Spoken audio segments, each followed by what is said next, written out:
Hello and welcome to the Mr. Gris channel.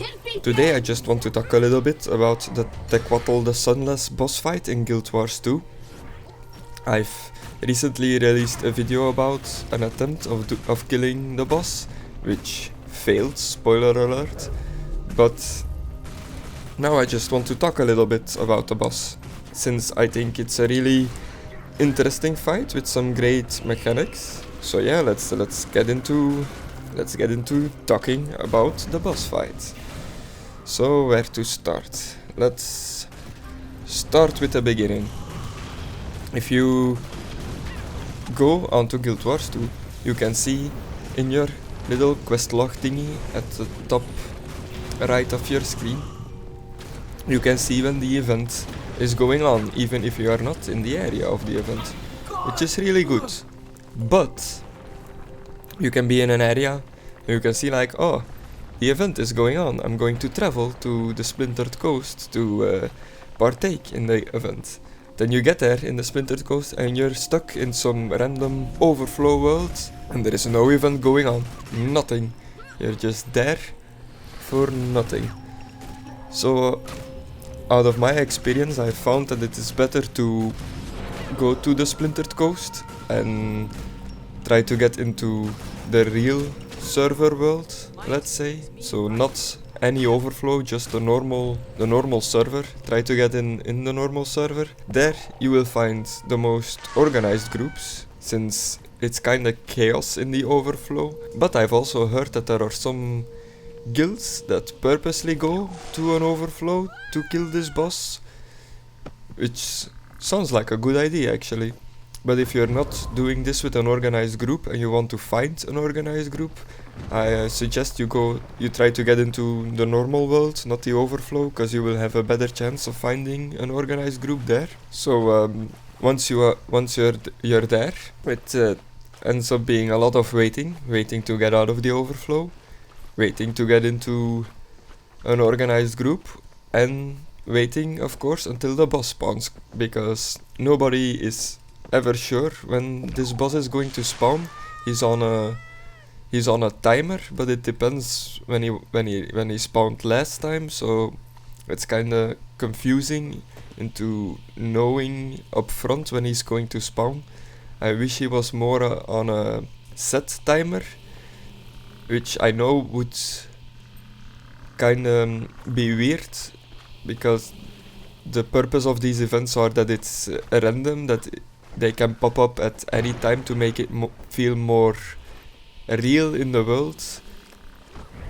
But I personally wouldn't mind if the big bosses were on a set timer, that you could see like, oh, today at, let's say, 6 o'clock in the afternoon, this boss is going to spawn. 20 minutes up front, I'm going to go there, get ready, boss spawns, bada boom, bada wow. We do the boss. That would make more sense in my opinion. And now you're there. Now you're at the Splintered Coast, waiting for this boss to spawn. You're in a group. You probably joined a TeamSpeak to coordinate with these people. What do you need to know? What do you need to do? If it's the first time you're doing this, and you've never done the old version of the Tequatl boss fight, it's pretty much the same but harder, and this time with a timer, so you can fail this boss fight if you're not quick enough. That's probably the hardest thing about this boss fight. So let's explore the beach. We're on the beachhead. There is the coast where the boss will land and start doing his thing, doing damage to all the things. Then further along the coast there are two sets of three turrets. Three turrets on the northern side and three turrets more on the eastern side. These turrets need to be manned. There need to be people in them, because these turrets are vital to getting the boss down. Yes, these turrets are vital to getting the boss down, because the boss, when he spawns and he does his thing on the coast, he has like this buff I can't precisely remember the name of it, but it's something with scales. And this buff stacks up, he gains more and more scales, and when he reaches a certain number, he will summon a bone wall in front of him that you need to DPS down this bone wall, and you can't damage the boss anymore when this bone wall is up. It's wasted damage. So you need to get this wall down, and it's a time waster. When the wall is up, you need to get it down as fast as possible, because you're wasting a lot of time. So you want to prevent this scale buff to stack. You don't want to let it stack real high, so you want to prevent the bone wall from ever happening, because it wastes a lot of time. And to prevent the bone wall from happening, you've got these turrets. These turrets got a skill, I think it's skill number 2 on their skill bar, but I'm not entirely sure, that decreases the stack of the scales of the dragon. So, if they constantly keep hitting him with this skill, his stack will never increase, and in the best case decrease. But that's the main task of the turrets. But the guys on the turrets also have a sort of antidote that cures poison, and the dragon will throw poison on the main DPS Zerg that is at his feet, trying to do damage. So the turret guys need to keep the DPS Zerg clean, let's say. They need to remove the poison from the guys over there with their ground targeted anti-poison ability. So that's the main tasks of the guys in the turrets. Then you'll have Everything has a place in the probably 2 parties or more that are tasked with guarding the turrets. So a party guarding the northern turrets, a party guarding the eastern turrets, because these turrets will be constantly attacked by undead mobs. And then there also is another party which is on finger duty, which is a funny name, I know, but it's not what you think it is. The dragon spawns these tentacles out of the ground that are called Tequatl's fingers, and they spawn around the Zerg too. So the guys on finger duty, their task is to destroy the fingers that spawn around the DPS Zerg, so they don't do too much damage. And for the DPS Zerg itself, most of the people there will be wearing gear to survive, like armor with power, vitality and toughness. Berserker gear is pretty useless, because you cannot crit hit the boss, so it doesn't really matter if you have gear that is based on doing a lot of critical hits, because you can't critical hit the boss. So it's better to go for gear that lets you survive longer, because, well, not dying is always a good thing. Then these people in this Zerg, they need to be constantly DPSing the boss, and they need to, how do I say this? They need to evade the boss's attacks, but not just dodge roll out of the way.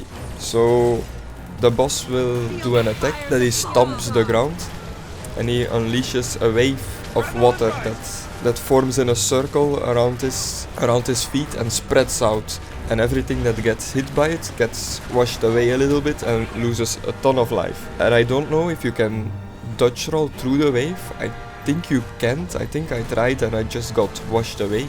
But you can just simply jump over the wave.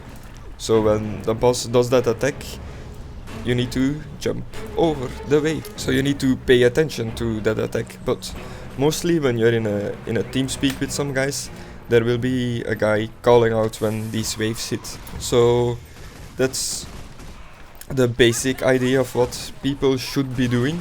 Then when everything goes right and the boss goes down to 75%, he will fly up and start flying around, and a new event will start where you have to defend the generators and the mega laser.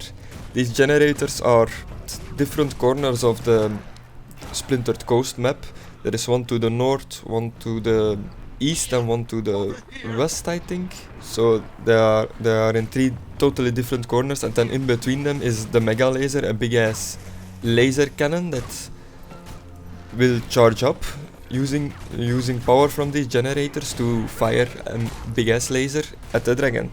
But in the events of the mega laser, you need to protect the generators and the mega laser. So you basically need to split up in 4 groups and defend each point until the mega laser is charged. There will be some champions that spawn during this event, and they will, like, there is a champion that spawns at the mega laser, and this guy will go straight for the mega laser. He will ignore everything else, so you'll need to burn him down fast. That's it. You just need to defend the stuff until the mega laser fires. Then the mega laser will fire, shooting the Tequatl out of the air, and then it starts all over again. The main DPS hits them, the turret guys do their turret thing, they keep the scales down, they keep the poison away, the finger guys keep the fingers away, the turret defenders keep the mobs away from the turrets and repair the turrets. There are repair hammers at the turret's location which you can use to repair the turrets, so you don't have to let them go completely down before you can repair them. You can repair them if they are at like half life, so make sure to repair those things because they are vital, and then you just keep at it until the boss is at 50%, I think, and then he flies up again, the mega laser event starts again, and rinse and repeat. And that's the furthest I've gotten. Oh, and when you get past 75%, the Tequatl will sometimes summon vortexes on the ground near the water. If you don't dodge run out of them, you will get sucked underwater. To escape the water, you will need to swim towards the light at the top. But this water damages you over time, so you need to hurry. Oh, and the buff the Tequatl gains is hardened scales. And once this buff stacks to 20, then the bone wall will form. A little bit extra things. A lot of people seem to be using the ice bow, summoned ice bow, because they do more damage than your normal weapon. I've also seen some people running around with the fiery greatsword, and it seems that the number 4 skill with the fiery greatsword does a lot of damage. And of course, for the main DPS surge, stay stacked on each other. This helps a lot with the buffs, cleanses and revivals if you get downed. But yeah, that's about all I know. I think when he gets down to 25%, he goes up in the air again and you need to defend the mega laser again. And then when the defend mega laser event is over and the dragon is shut down, he will end and everybody will run back to their main position to get this dragon down. So that's kinda what I understand about this boss fight. I'm sure that there will be things that I've missed, things that I've forgotten to mention, but that's kinda the basic explanation of how to do this boss fight. And I really suggest getting into a TeamSpeak or something, getting together with some people and have some coordination when you do this, cause as a random Zerg group with no communication, it's kinda difficult to get this guy down. And I don't even know if there is like a great reward or something for getting this guy down. I know there are achievements attached to it, but I'm not really an achievement guy, so I don't care that much. But in this case, I don't even care that much about the loot afterwards, but I do care about getting this guy down. So yeah, that was my little talk about Tequatl the Sunless. But I'm going to end my talk here.